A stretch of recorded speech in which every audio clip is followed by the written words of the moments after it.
Voilà, donc après le petit 2, ce qu'on appelle distance focale d'une lentille convergente. En petit 3, nous allons voir ce qu'on appelle la vergence d'une lentille convergente.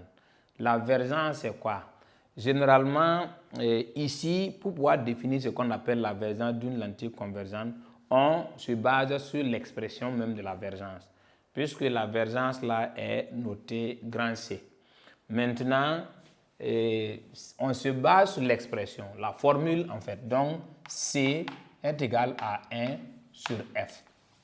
Voilà, F là, c'est la distance focale. Donc, pour définir de façon simple la vergence d'une lentille là, la vergence d'une lentille est l'inverse de sa distance focale. Donc, en réalité, on s'est basé sur l'expression de la vergence pour donner en même temps sa définition. Voilà, donc si on vous demande de définir la vergence d'une lentille convergente, dites simplement que la vergence d'une lentille convergente là, est l'inverse de sa distance focale. C'est tout. Voilà, donc en petit 3, nous allons voir ce qu'on appelle la vergence.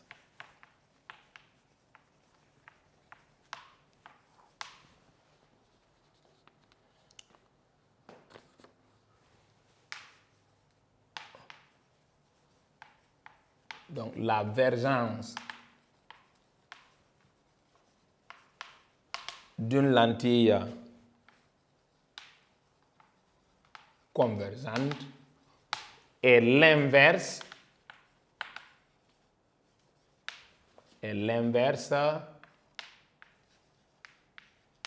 de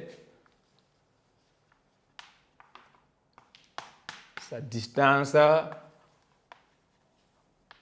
focale. Elle est notée grand C. Voilà, donc la vergence là est notée grand C. Donc ici, l'expression C est égale à 1 sur F. Voici. Maintenant, C s'exprime en quoi? C s'exprime en dioptrie. C s'exprime en dioptrie de symbole sur le symbole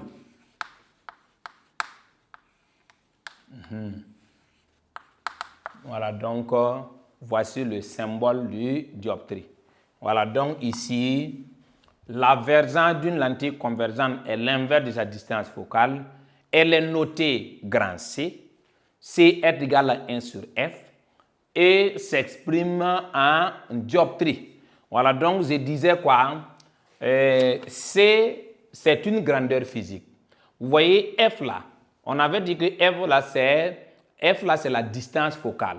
Ça veut dire que si on vous donne la distance focale, vous devez être à mesure de calculer ce qu'on appelle la vergence.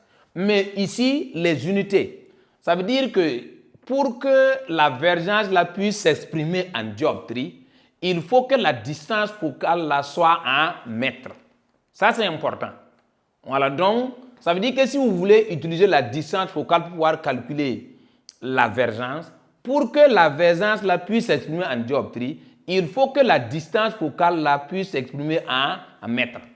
Voilà, donc, ça veut dire que si on vous donne la distance focale en centimètres, si on veut l'utiliser pour pouvoir calculer la vergence, il faut convertir les centimètres là en mètres avant de pouvoir appliquer la formule. C'est ce que ça veut dire. Maintenant, comme il y a une formule, on peut appliquer ce qu'on appelle une formule peut avoir une conséquence.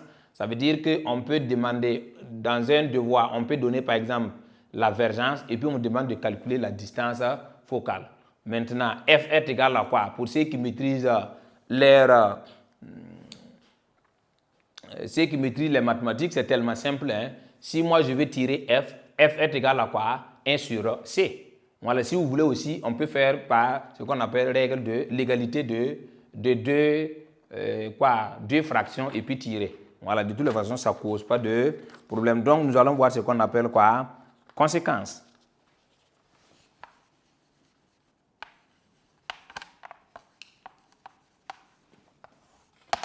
Conséquence, f est égal à quoi? F est égal à 1 sur C. Voilà, donc ici, là aussi, c'est important. Si vous voulez, puisque si on veut calculer la distance focale ici avec la vergence, si la vergence, là, c'est puisque ici la vergence va s'exprimer en dioptrie, maintenant la distance focale là, doit être en mètres. Voilà, donc ça veut dire que si vous utilisez la vergence pour calculer la distance focale, ça veut dire que la distance focale que vous allez trouver là, ça va s'exprimer en mètres, c'est ce que ça veut dire. Voilà, on insiste sur ça parce que à chaque fois, quand on parle, mais apparemment ça ne passe pas. Voilà, donc il faut être vigilant. Ce sont ces petites erreurs-là qui font qu'il y a d'autres qui passent à côté, mais on ne souhaite pas ça. Donc il faut être vigilant. Voilà, donc en faisant les exercices, il faut avoir ce réflexe-là pour voir est-ce qu'il n'y a pas de conversion à quelque part. Juste ce réflexe-là.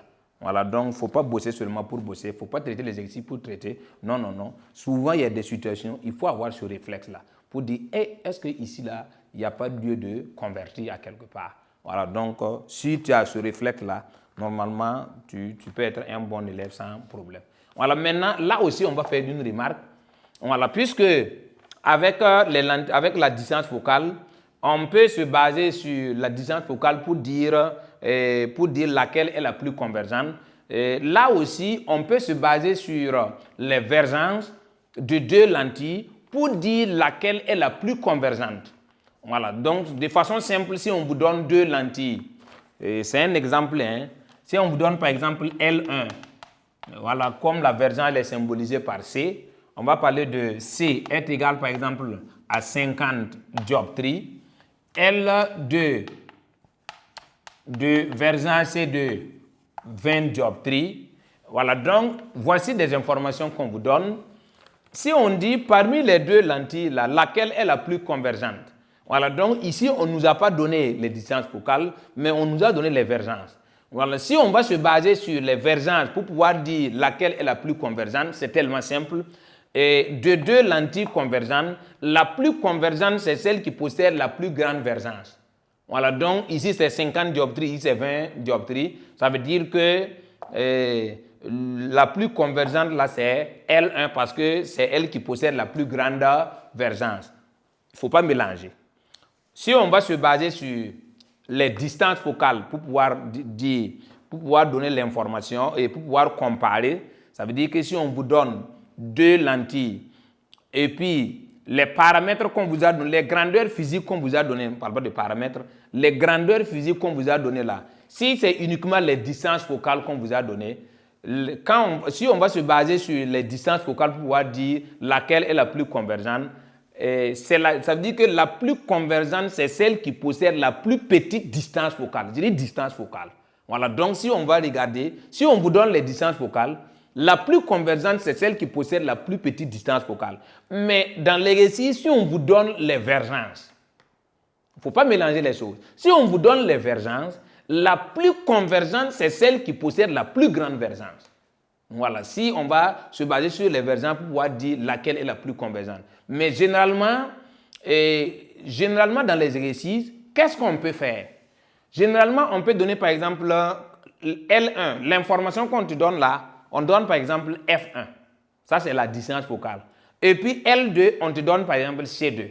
Vous voyez qu'on ne peut pas regarder la distance focale de L1 et la vergence de C2 pour pouvoir dire laquelle est la plus convergente. Non, non, non. Ça veut dire que quand c'est comme ça, l'élève est obligé soit de travailler en utilisant les distances focales, ou bien il doit travailler en utilisant quoi? Les vergences. Voilà, c'est comme par exemple, on dit 20 cm plus 20 décimètres est égal à quoi? Vous voyez que quand c'est comme ça, tu es obligé d'harmoniser les unités. Voilà, donc, soit tu décides de convertir tout en centimètres avant de comparer, avant de travailler, ou bien en décimètres avant de travailler. C'est la même chose. Si on vous donne par exemple ici C1 et puis ici F2, vous voyez, on ne peut pas regarder, ça veut dire qu'on ne peut pas se baser sur la distance focale et puis la vergence pour pouvoir dire laquelle est la plus convergente. Non, non, non. Soit on travaille avec les vergences, soit on travaille avec les distances focales. Voilà, donc si ce n'est pas le cas, il faut travailler. Voilà, donc ça veut dire que si on donne par exemple ici, si on donne par exemple ici F1 est égal à 30 cm. Vous voyez, ici on a donné F1 et puis ici on a donné C2. Voilà, donc tu vois qu'on ne peut pas se baser, ça veut dire qu'on ne peut pas se baser sur ces deux grandeurs-là pour pouvoir dire laquelle est la plus convergente. Non, non, non. Soit on décide de travailler avec les vergences en ce moment, avec F1, on va calculer C1. Voilà, donc on se base maintenant sur les vergences pour pouvoir dire laquelle est la plus convergente. Un élève peut dire aussi, d'accord, comme je maîtrise avec les distances focales, je vais garder ça et puis maintenant calculer la vergence de F2 là avant de pouvoir comparer. C'est comme ça qu'on doit travailler. Voilà, donc, mais si ça arrive que non, on vous donne distance focale, ou bien vergence, ça c'est facile maintenant. Il suffit de retenir seulement la règle. De deux lentilles convergentes, la plus convergente, c'est celle qui possède la plus petite distance focale. De deux lentilles convergentes, la plus convergente, c'est celle qui possède la plus grande vergence. Voilà, donc voici ce que vous devez retenir. Donc, on va noter ça au niveau de la remarque, voilà, pour que vous puissiez garder pour toujours. Voilà, donc la remarque ici, c'est quoi? De deux lentilles convergentes,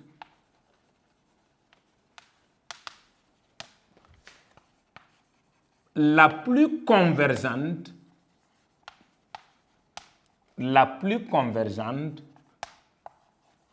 est celle qui possède la plus grande vergence.